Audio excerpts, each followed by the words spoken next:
Ụmụ Igbo na Dakar Senegal kaigoliveno na Chukwu azaganye ekpele ive yolu Chukwu kaikene Chukwu kaikene Olisa ụmụ Igbo na Dakar Senegal Chukwu zala ekpele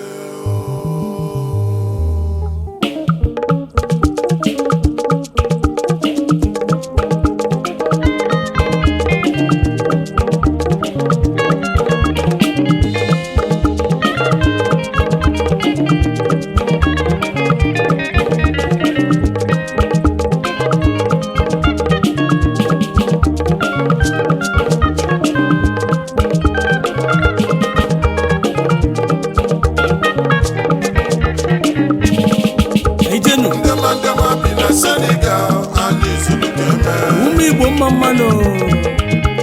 ndema bi na Senegal anyị zuru keme onye Chinezelo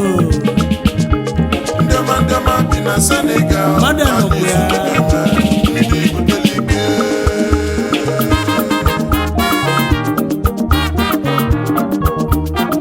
ara n'ụwa ga-agbara ọma isi ụmụ Igbo niile ebe onye anọ na n'okwukwe na ọdịgo mmanụ onye ọma ekene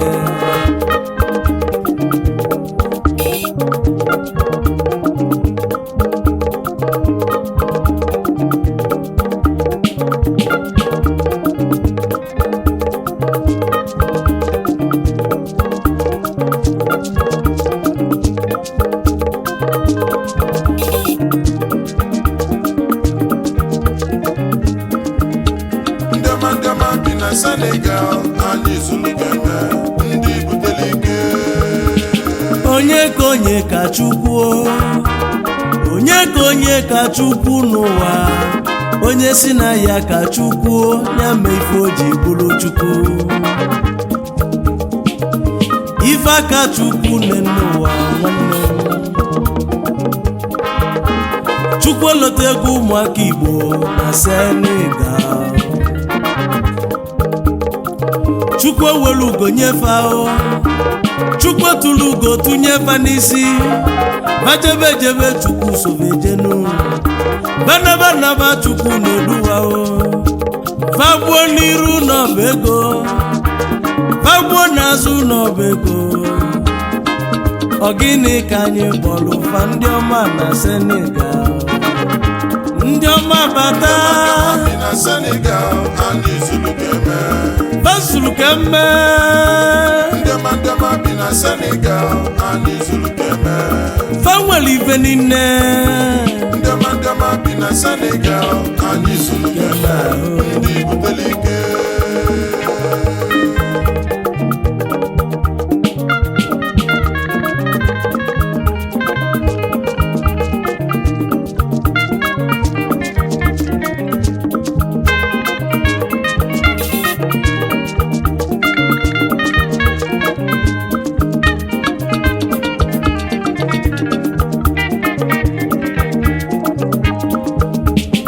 mana ọ bụ mụ bụ onye ọma Tochukwu na mani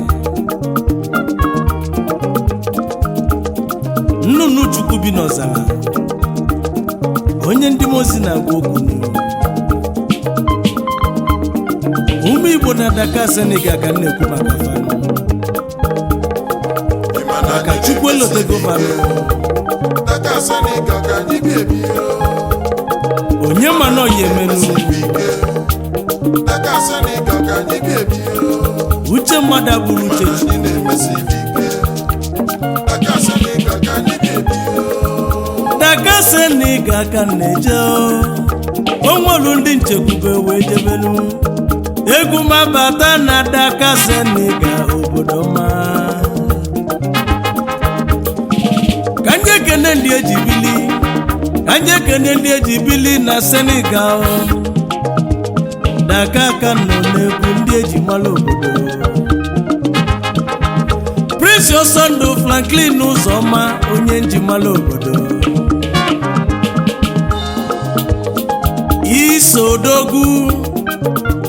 iso n'ife a na-eme ịnọ n'ife a na-eme onumekene onye nji malụ Senegal iso na Senegal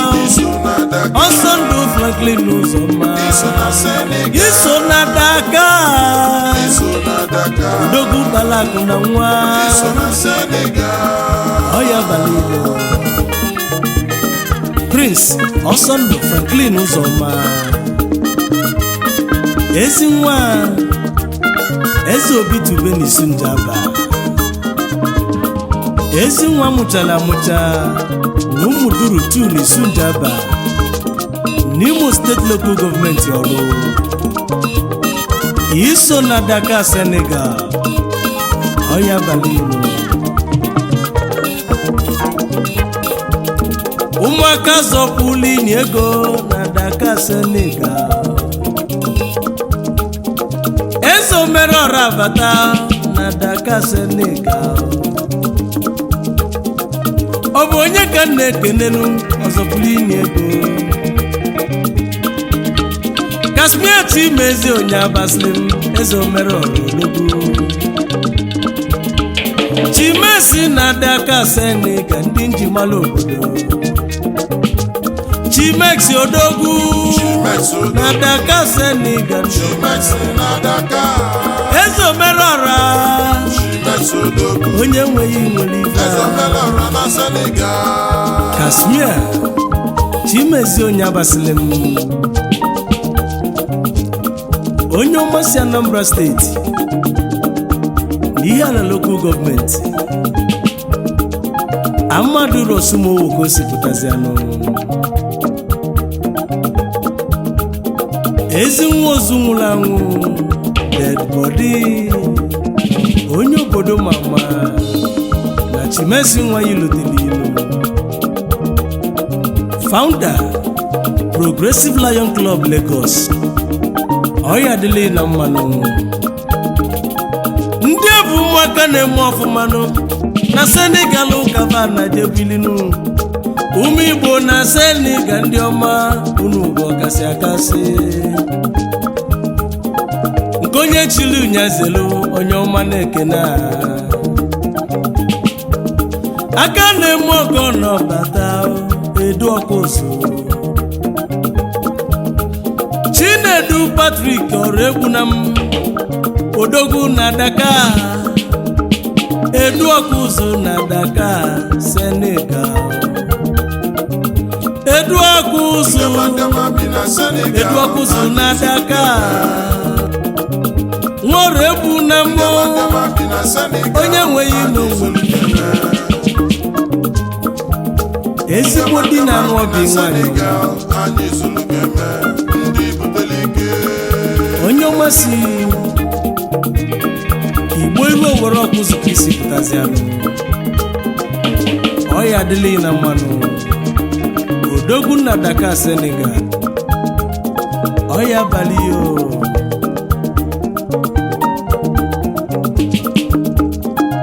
ka ndị ekene ezi nwanne m n'usokwa wee bili ụmụaka Enugu steeti ndị ọma ifeva na Amerika egwu mekene ụmụ nkanụ egwuka Prince Obiora Nnamani Ụzọchukwu meye na POF Nkanu East Local Government Enugu State founding member Nkanu People's Assembly Dakar Senegal chairman welfare Nkanu People's Assembly Dakar Senegal Onya bụ CEO Obiora Kingdom Global Limited Obiora Oil and Gas Ogunu na-achụ ụlọ mma ezi nwanne m n'isobilinu ndị ọma bi na Senegal anyị zuru keme ekene lumo nkenke enyi na Senegal nkenke enyi na Dakar Senegal odogwu anyị jibili Julius Hill odogwu n'ịnọ n'ife a na-eme Ugochukwu Julius Nnadi Ekeneyi Prince Ugochukwu Julius Nnadi Julius Hill nkenke enyi 1 na Dakar Senegal member Freedom Social Club na Senegal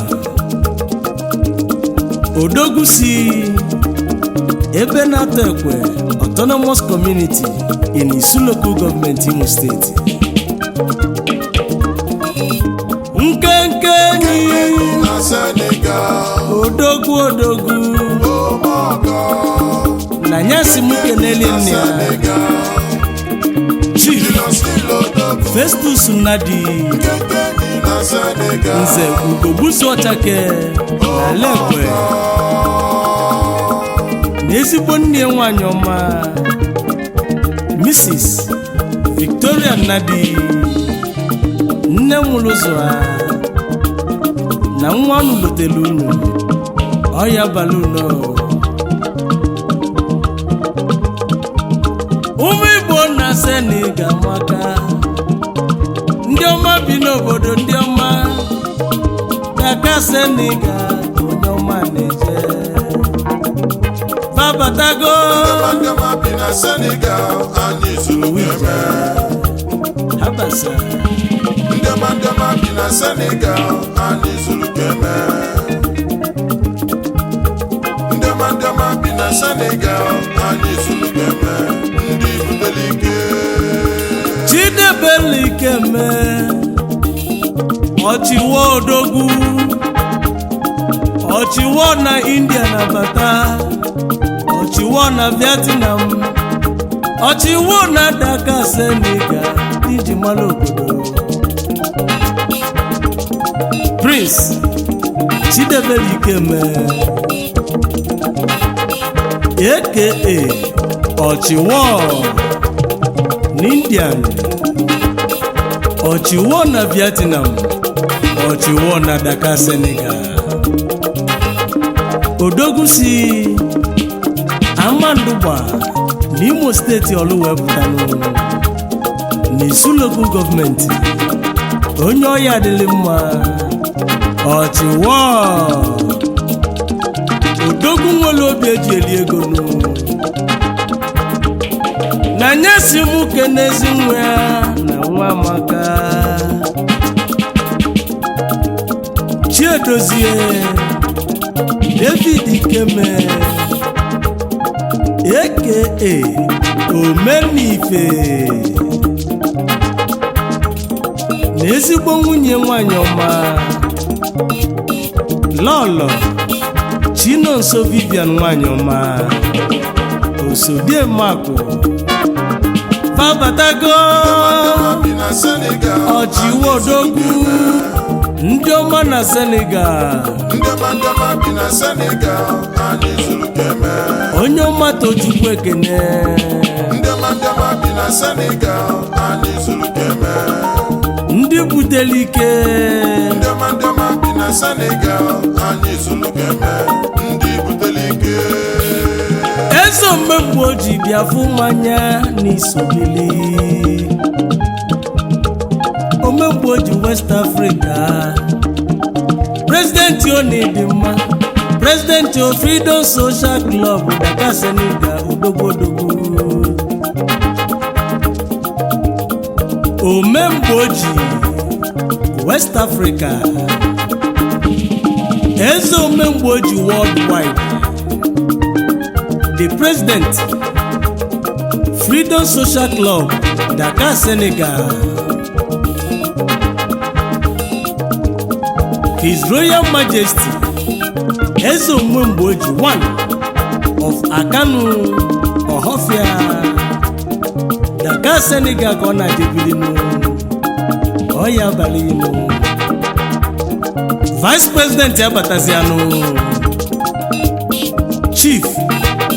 Destiny Holy Man 1 mgbe nke onye na-echi ya Chief Destiny Odogwu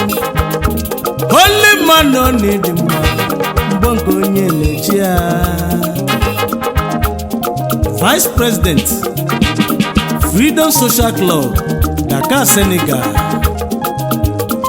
onye ọmasị Uhuru kwa East Local Government Abia State wepụtazianụ ọya abalị ya ezigbo mmadụ asị na ezigbo mmadụ adịrọ fecha ekene elu mụ nle nwata lọta ahịa eze bichiri ụzọ Odogwu nwanne Tony eze nna onye ọma orange rock eze bichiri ụzọ kedu dị afụmanyanụ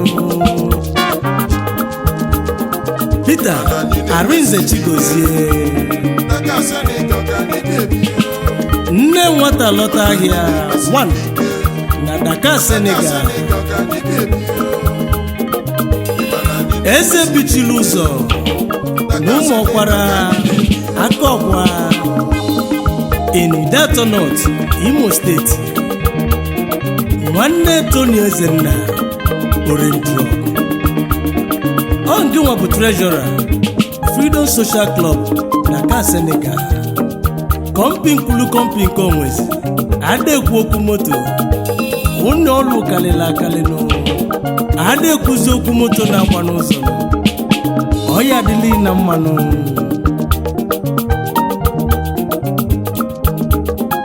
ekene elu mụ onye kwelu Fidelis ọ nọ n'enyi one of n'Imo Odogwu n'Imo dị na Anambra ụmụ eze n'Imo gosipụta nye njem ọnụ enyi one of n'Imo member Freedom Social Club Dakar Senegal ndị Freedom mma mmanụ anụ m ekene ndị Freedom Social Club Dakar Senegal nke onye tinye zelo ifunu na-emebika onye ọmata Chukwu na-ekene unu sobili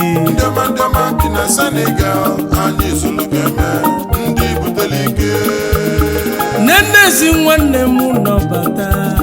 nwanne mmadụ pụrụ ya ọ bụ onye ka na-ekene anyị egbochibike Abuja worldwide ịgba na-agba n'anyanwụ oji nke Mogo Odogwu President Onis Obili Enugu State Progressive Union Dakar Senegal anyị egbochibike Abuja worldwide Chief Ojinke Mogo na Unata Eze ọyị bụ Golden Sun 1 n'Enugu State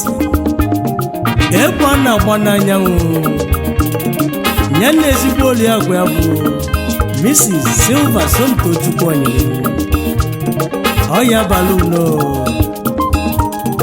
asụna mmadụ ka eji aganụ onwere onye njem ọnụ onye nje abamba ofu onye na-esiri ọra na nara onumekeneyo Morgan Didon Odogwu onye nwere ife onye buchiede n'isobili Chief onye buchiede aka Morgan Didon Morgan Group of Companies ofu onye na-esiri ọra na nara Unata Eze ọya abalị ya ezi nwanne m ndị ọma bi na Senegal na-emesi ife ike n'elu Elder Sir Prince Odogwu anya hechukwu ezi nwa iwu anyanwụ onye nweghị nwere ifenu mmadụ ka eji aga. Elder Sir Prince anya hechukwu iwu anyanwụ St. Prince Trading Company Dakar, Senegal. Odogwu si Umudimure Amukorodo Mbitolu Local Government Imo State, Nigeria. He is first Financial Secretary Orodo Progressive Union Dakar, Senegal. Odogwu nwere obi eji eli ego nu nyana ezigbo dozi akụ ya Chukwu ji wee chọọ ya mmanụ. Nwanyị ugodi ya Mrs. Diana Chidera iwu anyanwụ Osodiemakụ nwanyị ọma na ezigbo nwa ya bụ Prince Junior Osisochukwu Eze Ugonna ya ala mezie asị na nwa ugo na-eyi ugo n'ọcha. Elder Sir Prince eji ihe mmanụ na Dakar, Senegal. Onye ọmata Chukwu ekene yinu ndị eji bili na Senegal nsị na ba na-emesi ike ike ka ijebe n'ebe anyị na-enwe anwụli obebe ka na-ekwu Sokolide inu Dakar, Senegal. Chibuzo Nneke Odogwu n'ụga Agwata kosibia Sokolide inu Chibuzo Nneke Sokolide inu Dakar, Senegal.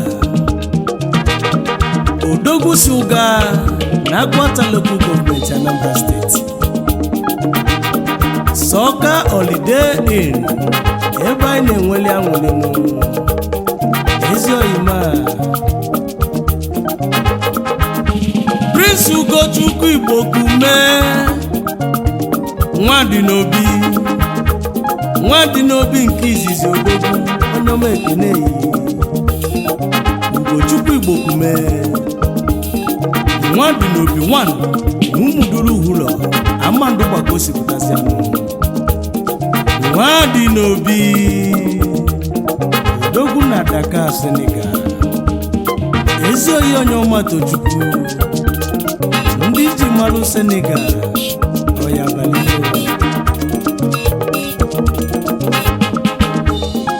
Prince Emeka Nwosu Odogwu na Senegal. Prince Emeka Nwosu Prince Maples Boutique International Member Freedom Social Club, Senegal. Nyana ezigbo dozi akwa nwanyị ọma Mrs. Kalista Onyechi Udike Nwosu. Ndị ọma si amachala ụka Oduma wepụtazi anụ na Nieli Local Government Enugu State. Osimu keneli ezi nwanne ya Mr. Akachukwu Nwosu onye ọma na ịnọ na Market Road Aba na nwanne ya iloteli yo. Prince Chimwanya Michael Odogwu Ezekwem P-Money Odogwu P-Money na Dakar, Senegal. Odogwu balaku na nwa P-Money. Prince Chimwanya Michael Ezekwem P-Money 1 na Dakar, Senegal. Oke nwa na ama Igbo Odogwu si ndị okwu Okosi na Amụzara isi ala mba Local Government Imo State, Nigeria. P-Money na Dakar, Senegal. na nyesi muke nelie ndị mulia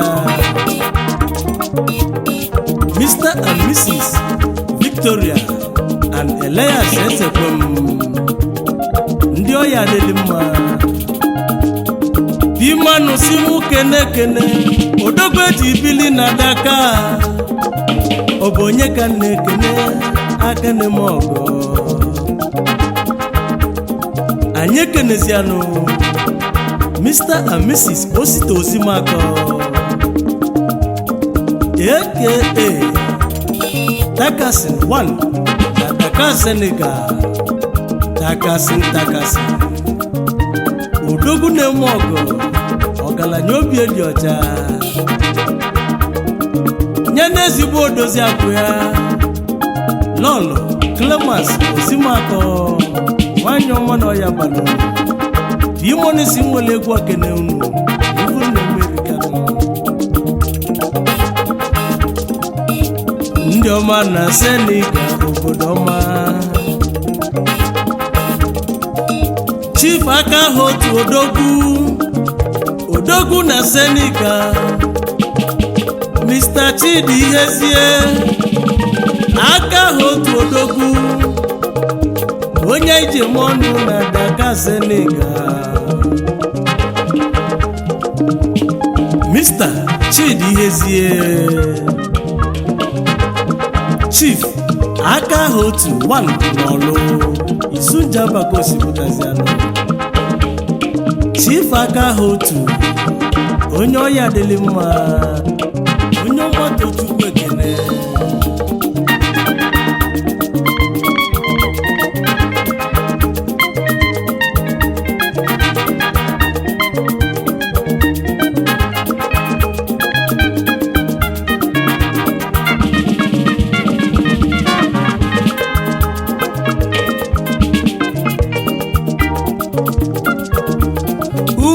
ndị ọma bi na Senegal anyị zuru keme onye nna kpọrọ abanye nwekwa n'iwe egwu a ka na-abịakwa na-abịa mana ọ bụ mụ bụ onye ọma Tochukwu Nnamani nnụnụ Chukwu bi n'ọzara onye ndị mozi na-agwa okwu babatago bi na Senegal anyị zuru keme Senegal mensi ndị ọma ndị Igbo banye ayo amala bi na Senegal anyị zuru keme na-emesie ike bi na Senegal ọ dị ofele ka bi na Senegal